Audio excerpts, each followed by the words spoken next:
And coming to positive sides in this movie, as an aspiring actor, എല്ലാവർക്കും ഇത് അറിയേണ്ടതാണ്. And അതെന്താണെന്ന് വെച്ചാൽ പറഞ്ഞുതരാം.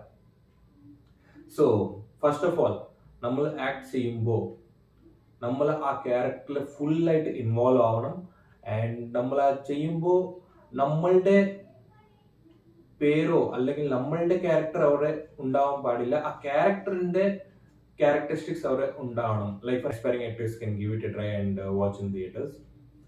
So and apart from that, ഒരു സൂപ്പർ സ്റ്റാർ ആയി കഴിഞ്ഞാൽ ശരി, at least at the end of the day you are just an artist.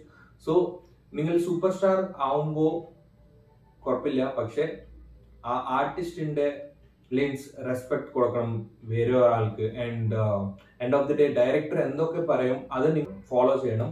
അതൊക്കെ പറയും, അത് മാത്രം നിങ്ങൾ അനുസരിച്ചാൽ മതി.